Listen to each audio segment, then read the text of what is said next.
Bapak Ibu mahasiswa, pada hari yang kedua ini kita membahas pokok bahasan yang keempat yang bertajuk motif dan tujuan misi.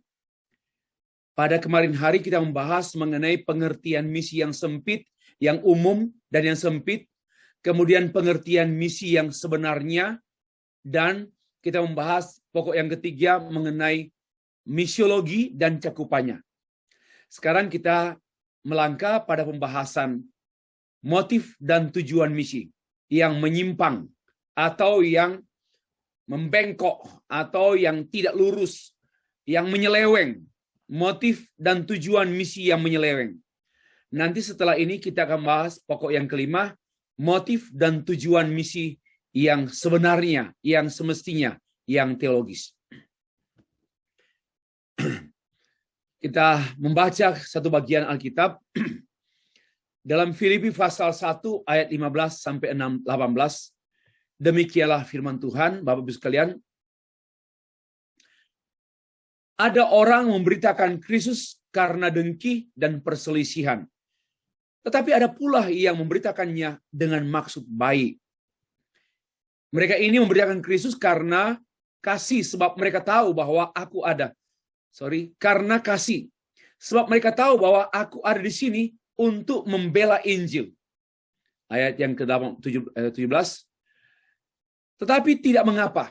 Sebab bagaimanapun juga Kristus diberitakan. Baik dengan maksud palsu maupun dengan jujur. Tentang hal itu aku bersukacita dan aku tetap bersukacita. Hanya sampai ayat 17 saja. Tidak sampai ayat 18. Bapak mari perhatikan. Ada orang memberitakan firman Tuhan dengan motif-motif. Ya, kebencian, kemarahan. Saya tidak mengerti maksudnya apa. Ya, ada mungkin karena jengkel, karena marah, dan karena berselisih. Dia memberitakan sambil menghakimi dan sambil mengutuk. Mungkin seperti itu. Dan ada motif yang tulus, motif yang baik. Memberitakan karena kasih. Nah, jadi ada kontradiksi ya.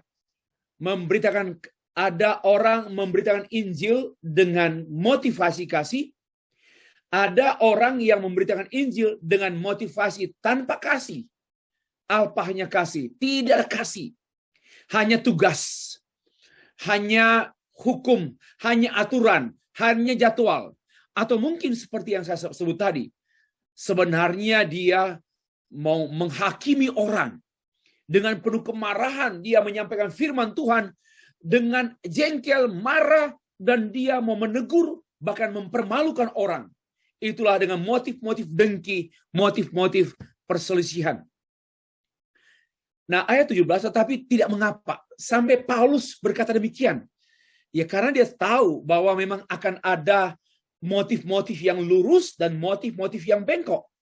Sudahlah, saya tidak mau urus. Yang penting Injil diberitakan. Itulah pernyataannya. Bagaimanapun Kristus diberitakan. Toh juga kalau orang memberitakan Injil dengan motif yang bengkok, pasti tidak efektif. Pasti tidak mencapai hasil. Pasti. Jadi sudahlah. Karena Injil yang murni hanya dapat disampaikan dengan murni, maka Allah memberkati pemberitaan Injil dalam kemurnian. Ya, dengan maksud jujur. Ya, bukan dengan maksud palsu. Ada udang di balik batu. Ada agenda lain. Menyampaikan Injil karena kepentingan ekonomi. Bahkan motif-motif popularitas. Motif-motif palsu. Itulah motif popularitas. Motif biar dihargai. Biar dipuji. Itu motif-motif yang tidak jujur. Yang palsu. Memberitakan Injil karena motif menghakimi orang dengan kesempatan khotbah. Hakimi orang tersebut. Motif-motif yang palsu. Menyampaikan Injil lebih ke motif ekonomi. Supaya menerima apa. Supaya mendapat bagian apa. Namun Paulus menegaskan juga sisi lain. Dengan jujur atau dengan integriti.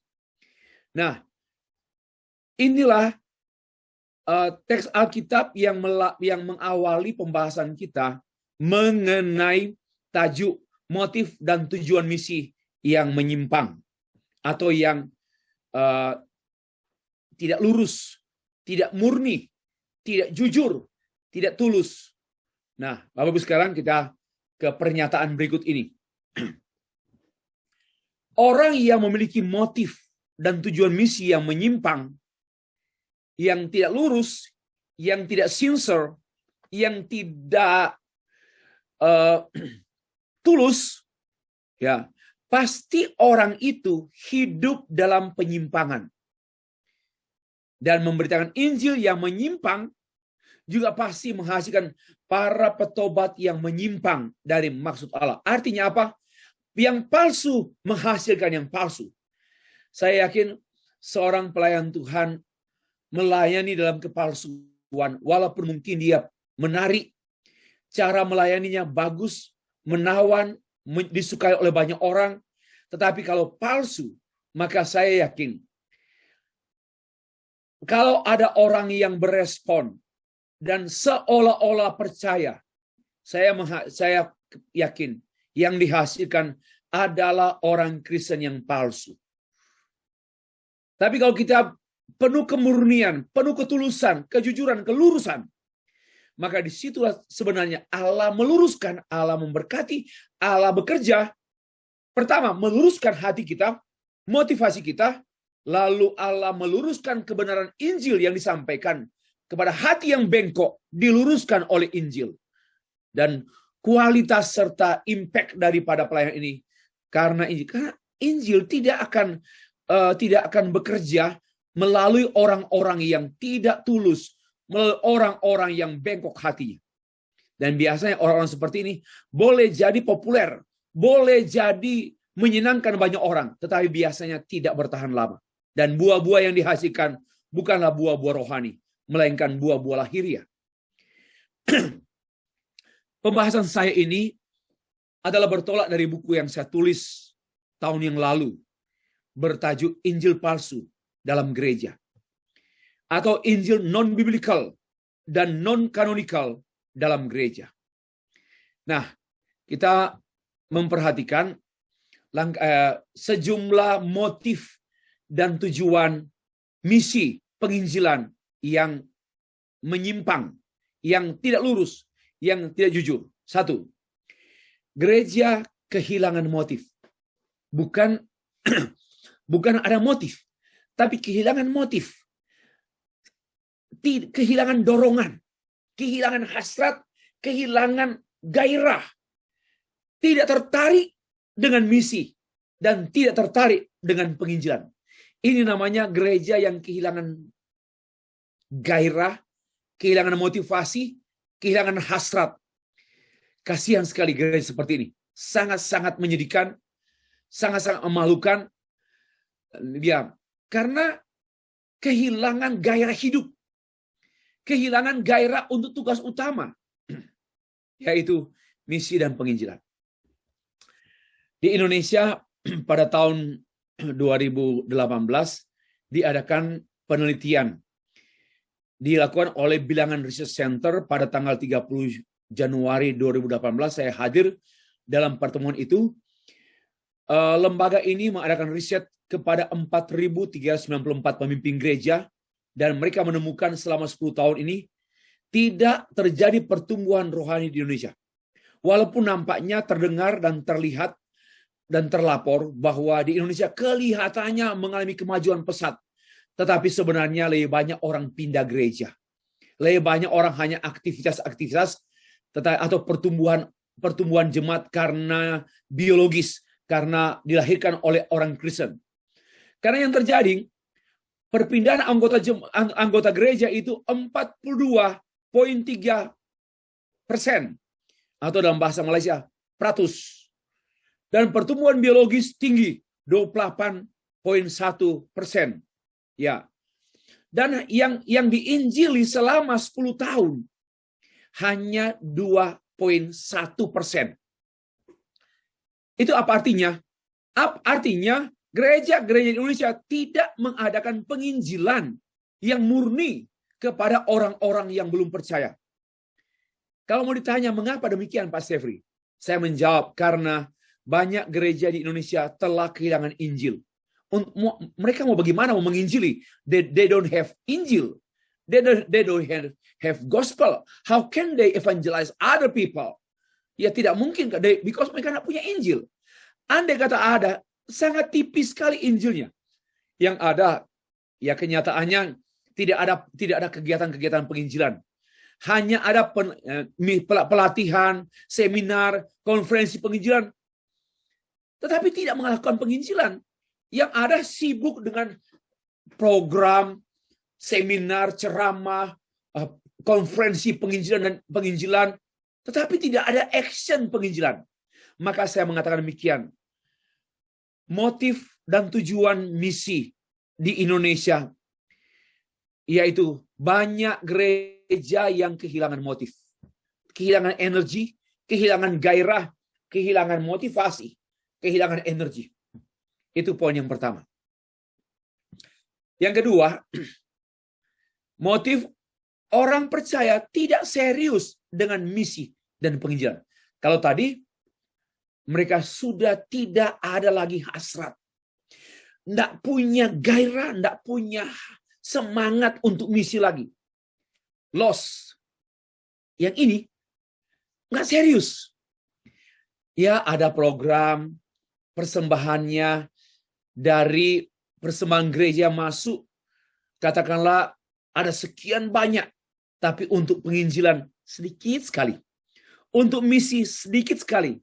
Ini namanya gereja ini nggak serius dengan misi dan penginjilan.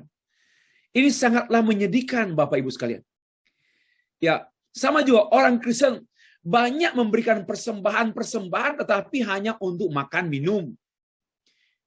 Yang paling utama itu memberikan persembahan untuk ladang misi kecil. Inilah indikator bahwa orang tersebut, orang Kristen tersebut atau gereja tersebut sungguh-sungguh tidak serius dengan misi dan penginjilan. Pada umumnya gereja jangankan menganggap penginjilan sebagai hal yang paling penting. Penginjilan belum dianggap sebagai program utama gereja. Hal itu terbukti pada minimnya aktivitas penginjilan dan sangat kecilnya budget untuk gereja terlibat dalam penginjilan dibandingkan dengan budget untuk penyelenggaraan ibadah, fasilitas ibadah yang sudah berlimpah-limpah, ganti alat musik. Ya, untuk kegiatan terlalu banyak spend money, banyak uang habis untuk hal-hal yang kurang penting. Tetapi hal-hal yang penting kurang diberi perhatian dan biaya pun kurang. Ini sesuatu hal yang sangat menyedihkan karena memang tidak memprioritaskan penginjilan. Mengapa? Karena tidak serius. Bapak Ibu sekalian, gereja atau orang Kristen yang tidak serius dengan penginjilan, sebenarnya mereka tidak serius dengan Tuhan. Karena Tuhan serius dengan penginjilan. Tuhan Yesus sangat serius dengan penginjilan. Maka itu kalau saya tidak serius dengan penginjilan, benar-benar sebenarnya saya nggak serius dengan Tuhan. Oh, menggambarkan sesungguhnya orang-orang Kristen seperti ini sangatlah menyedihkan. Yang ketiga, motif dan tujuan misi yang menyimpang atau bergeser karena berorientasi pada metode dan strategi. Yang menjadi fokusnya caranya. How could I? How. Terlalu banyak berorientasi pada cara. And what tools we will use. Alat apa yang akan kita gunakan. Terlalu memikirkan cara-cara. Bapak Ibu, mari kita perhatikan. Banyak gereja terlalu sibuk dengan cara-cara. Tapi nggak sibuk dengan Injil. Kita sebenarnya harus sibuk dengan Injil. Harus sibuk dengan penginjilan. Kurangi yang lain. Karena sesungguhnya tugas yang paling penting. Yang paling penting adalah Injil dan penginjilan. Banyak buku dan seminar bertemakan penginjilan. Yang hanya menekankan cara menginjili, metode menginjili, pendekatan menginjili, strategi penginjilan. Namun miskin Injil. Arti Injil sangat tipis. hanya tahu Yesus mati menebus dosa manusia, diulang-ulang terus. Injil kurang dipelajari daripada cara mempelajari penginjilan.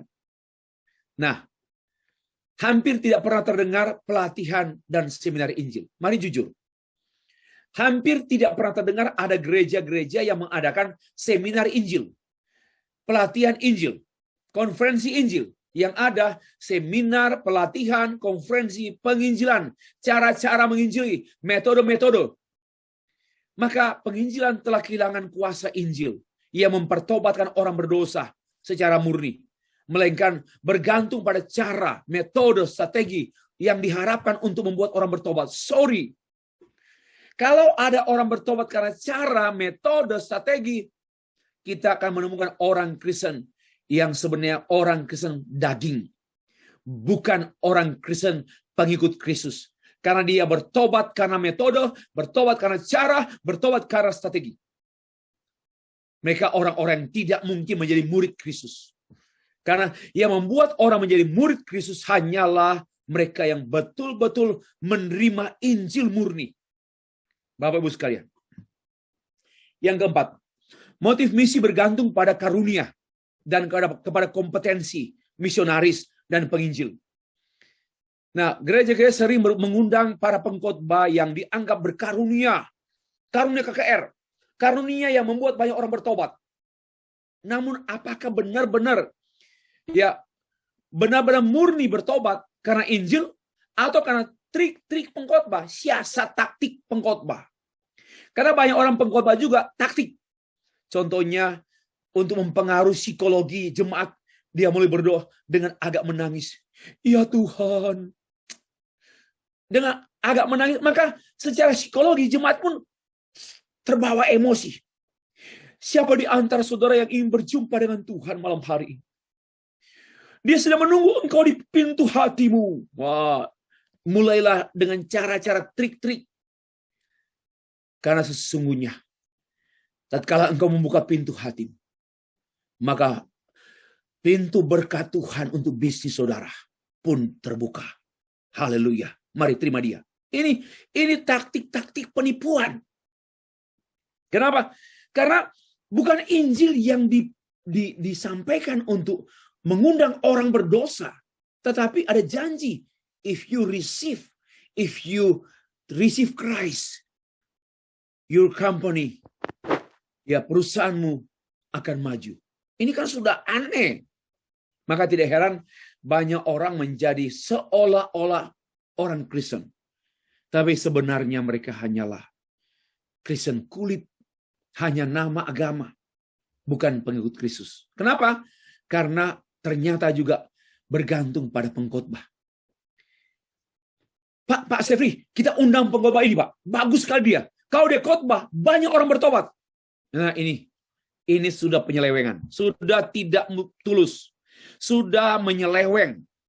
Sudah nggak percaya Injil yang berkuasa. Sudah nggak percaya Roh Kudus yang berkuasa. Tinggal bergantung pada pengkhotbah yang berkuasa. Pak, kalau dia khotbah, Pak, wow, orang menangis, Pak. Panggil dia, Pak. Berapapun kita bayar. Kita siap bayar. Datangkan dari Los Angeles. Datangkan dari Singapura, dari Jakarta. Datangkan. Inilah sebenarnya meremehkan Injil. Ya, bergantung pada potensi pengkhotbah. Pak, dia banyak karunia, Pak. Dia orang hebat yang dipakai Tuhan. Kita undang dia, Pak. Nah, akhirnya kalau dicermati, konsekuensinya orang beralasan tidak melakukan penginjilan karena apa? Pak, saya tidak punya karunia, Pak. Jadi, saya menjadi anggota jemaat yang setia saja. Karena kalau menginjili, saya tidak punya karunia. Omong kosong itu. Karena menginjili itu tugas setiap murid Tuhan. Bukan bergantung pada karunia. Banyak orang bersembunyi di balik karunia. Maka tidak mau menginjili. Kenapa? Karena dia berkata, Pak, saya tidak punya karunia menginjili. Maka saya hanya tugas yang lain saja. Ini sudah penipuan iblis kepada orang percaya. Ya. Dan ini motif-motif yang tidak lurus.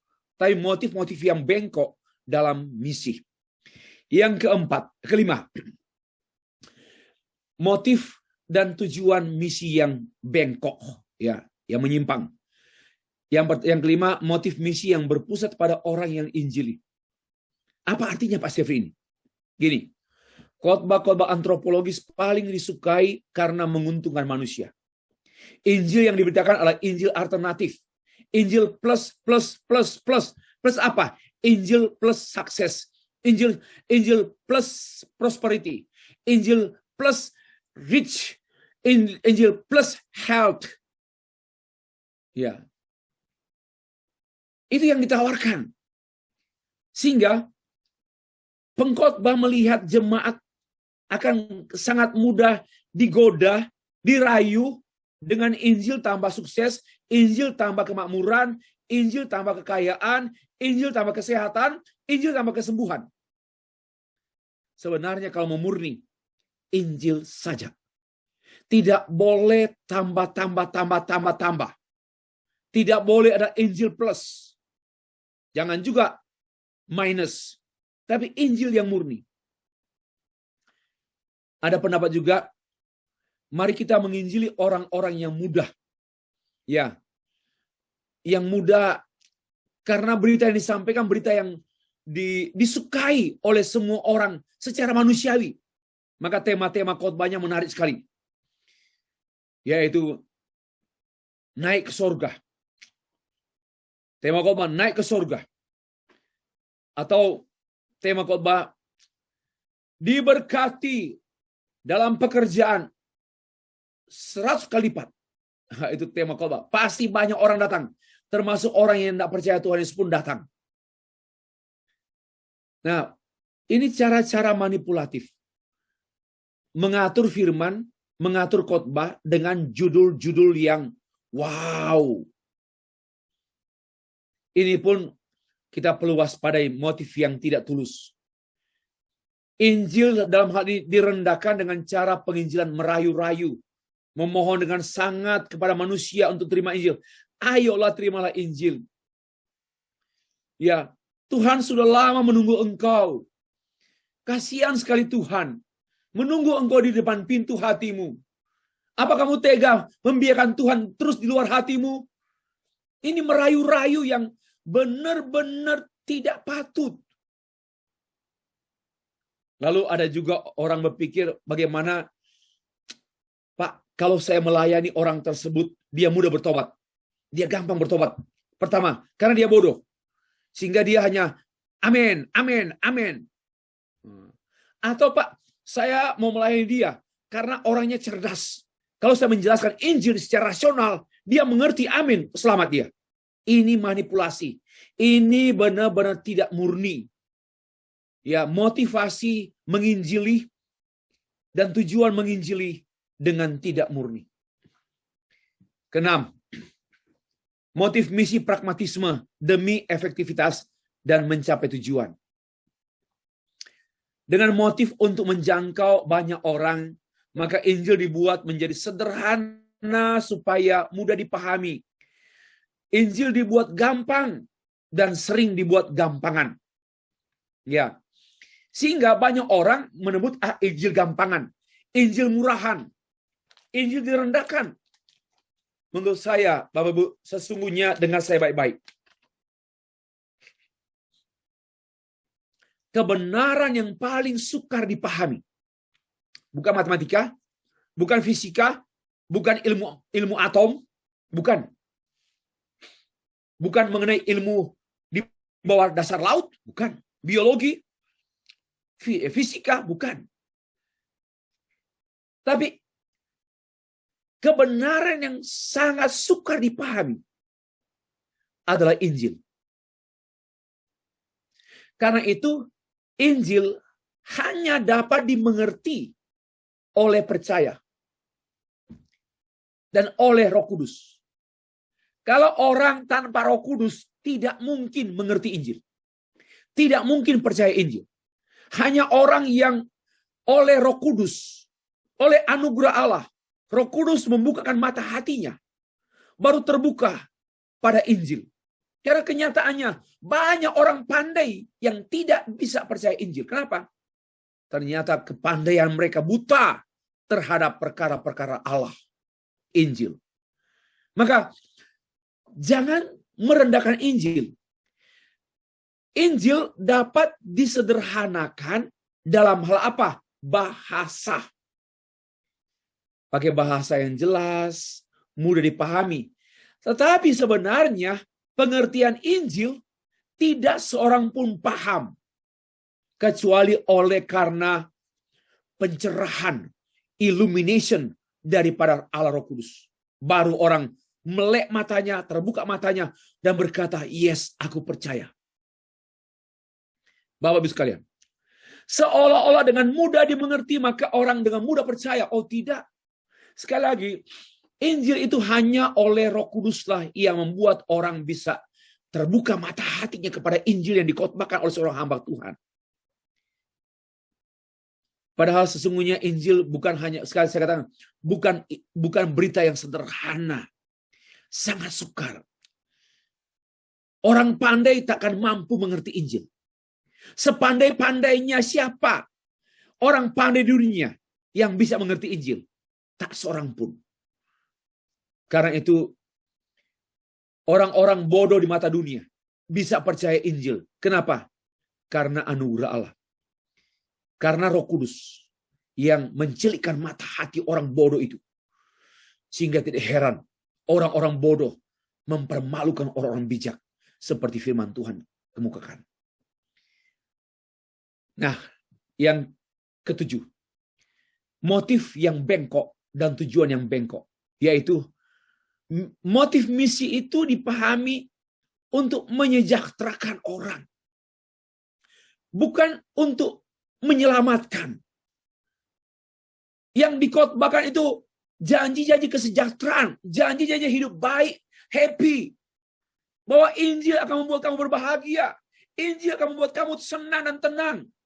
Nah, ini satu kepalsuan, satu penipuan. Karena Injil tidak untuk membuat orang sejahtera. Tetapi Injil membuat orang berdosa, diampuni, dan diselamatkan. Maka orang-orang yang diampuni dan diselamatkan baru menjadi diberkati dalam usahanya, baru menikmati kesejahteraan. Tidak dibalik. Jangan membujuk orang dengan kesejahteraan supaya terima Injil. Tidak boleh begitu. Itu namanya manipulasi. Maka tidak heran banyak orang Kristen. Tentu, oke, tetapi minta maaf, hanya Kristen, tapi bukan pengikut Kristus. Pemberitaan Injil telah disesuaikan dengan keinginan hati umat Tuhan. Orang lebih menyukai khotbah-khotbah yang menjanjikan kebahagiaan, keberhasilan, kesenangan, kesejahteraan, sekalipun syarat dengan kebohongan dan manipulasi yang dikhotbahkan tidak sesuai dengan Alkitab. Tapi menarik dan banyak orang suka. Kenapa orang suka? Karena palsu. Yang menyukai juga adalah orang Kristen palsu. Kenapa? Hanya orang Kristen palsu yang menyukai khotbah-khotbah palsu. Orang Kristen yang sejati tidak mungkin tertarik dengan khotbah-khotbah yang palsu. Bapak Ibu sekalian, berita tentang memikul salib Yesus Kristus telah diganti dengan berita relevan, kontekstual, dan tanpa menyebut nama Yesus. Khotbah-khotbah tentang salib makin berkurang pada masa kini.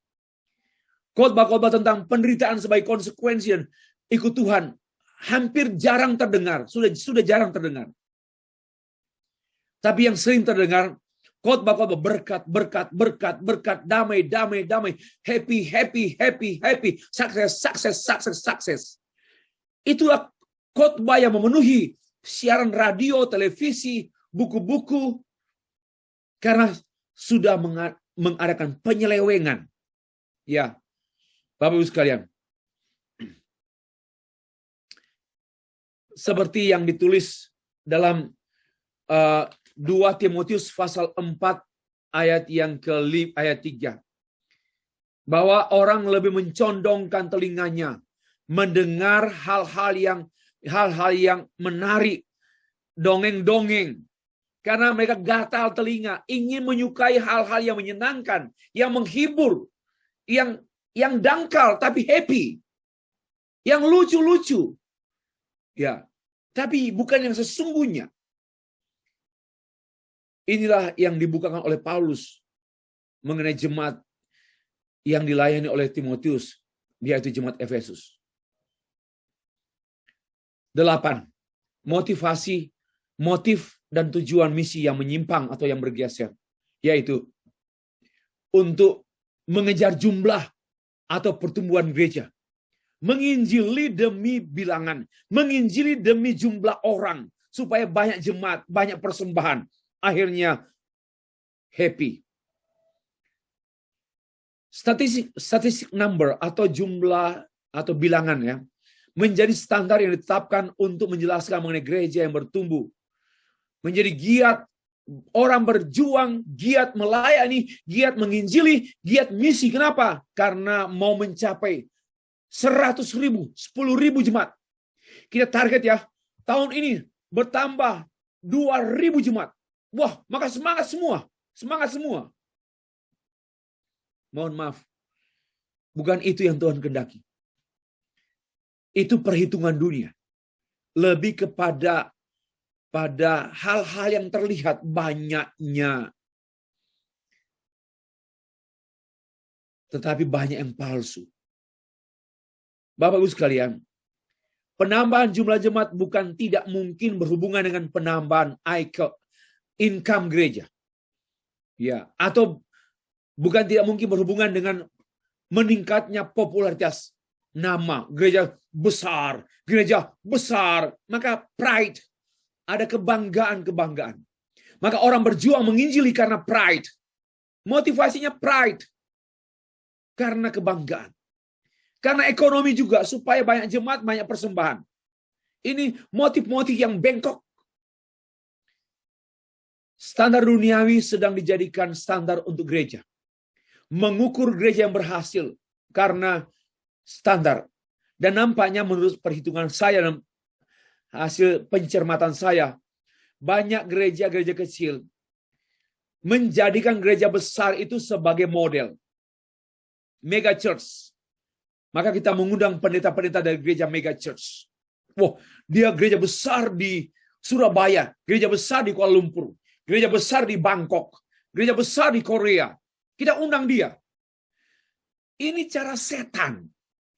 Karena kita sedang dipengaruhi bahwa yang besar dalam pengertian jumlah jemaatnya banyak, seolah-olah itulah yang benar.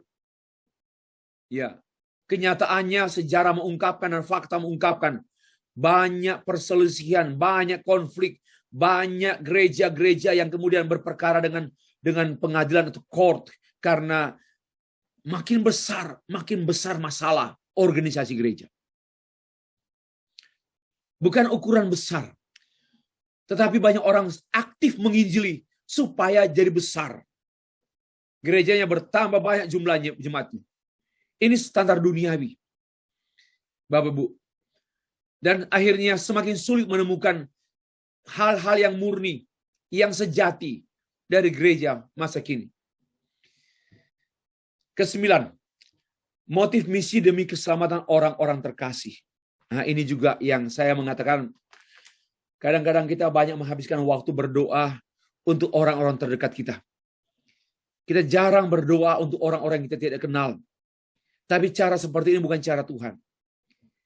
Tuhan penuh, kasih Tuhan itu justru kepada orang yang berdosa. Orang yang jauh dari kita. Orang yang tidak punya kepentingan dengan kita. Karena kalau anak, mama, papa, tante, uncle, om, kita berdoa sungguh-sungguh untuk mereka. Kenapa? Karena keluarga. Tetapi itu sesungguhnya biasa saja, bukan satu hal yang wow, bukan luar biasa, itu biasa. Yang biasa yaitu apabila saya mendoakan orang-orang yang saya tidak kenal di Afrika. Orang-orang yang menderita kemiskinan, kekeringan, dan tanpa Injil. Saya menghabiskan banyak waktu dan energi doa untuk mereka. Itulah yang namanya luar biasa. Ya, memberi air kepada orang yang ada air tidak berarti. Tetapi memberi air kepada orang yang kehausan, wow, walaupun hanya satu gelas kecil, Ya, itu akan menjadi berarti sekali bagi orang yang kehausan di padang gurun. Kadang-kadang gereja menghabiskan banyak waktu berdoa untuk hal-hal yang tidak begitu penting. Menghabiskan banyak uang untuk hal-hal yang tidak begitu penting. Mari kita serius dengan misi Tuhan. Nah, Bapak Ibu sekalian, penginjilan memfokuskan doa dan usaha mereka kepada orang-orang terdekat, keluarga, gereja, sesukuku, sekeluargaku, sebangsaku, sesukuku. Ini agak cenderung ada sesuatu yang egois di sana. Anakku, papaku, angkelku, bangsaku, sukuku, temanku, kuku tanganku, kuku jariku, kuku. Ini bukan cara pikir Tuhan. Misi itu tidak boleh ada misi tidak egois. Kalau misi masih egois, berarti belum misi. Bukan berarti saya mengatakan bahwa nggak perlu mendoakan anak cucu, tante, om, papa, mama. Bukan itu. Artinya begini, jangan terlalu orientasi. Siang malam mendoakan itu terus. Atau memberi perhatian pada itu terus. Mari hati kita terbuka. Lebih luas lagi kepada dunia yang luas. Dan masih banyak orang yang hidup menuju kepada maut tanpa Injil. Bapak-Ibu sekalian, kehendak dan kerinduan Tuhan dengan penginjilan adalah bersifat universal.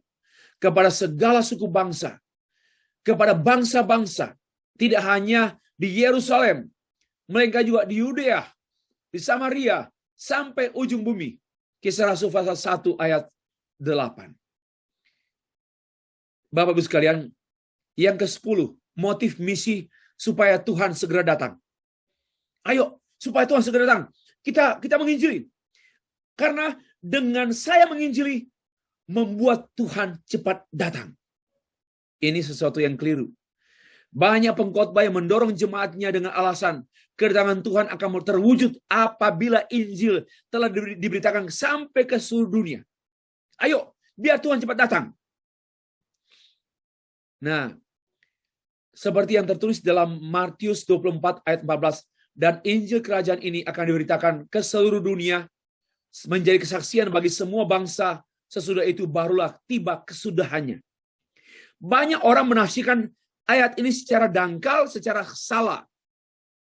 Disimpulkan, kalau kita giat menginjili, maka kita menyuruh Tuhan cepat datang. Ini keliru. Sebenarnya begini, Tuhan mau datang. Ayo semangat menginjili. Karena kita mau menyambut Tuhan. Kita mau menyambut kedatangan Tuhan. Masa kita nganggur? Masa kita jobless? Masa kita tidak bekerja giat untuk Tuhan? Masa kan? Tidak mungkin. Karena Tuhan datang untuk apa? Menjemput saya. Masa Tuhan datang menjemput saya malas-malas? Harus bekerja. Itu artinya. Jadi, karena Tuhan mau datang, saya giat. Masih ingat perumpamaan? Tuhan memanggil orang kepada seorang memberikan 5 talenta. Kemudian yang lain lagi 2 talenta. Yang terakhir 1 talenta. Kemudian dia pergi jauh. Lalu apa? Lalu yang terima 5 talenta, dia menjalankan talenta itu mendapat laba 5 talenta jadi 10. Yang 2 jadi 4. Yang 1 dia sembunyikan, dia tidak menjalankan talenta itu, sehingga maka dia pun menuduh Tuhannya jahat. Itu artinya yaitu apa? Kita tidak siap. Cara siap menyambut kedatangan Tuhan yang kedua kali yaitu giat dalam penginjilan.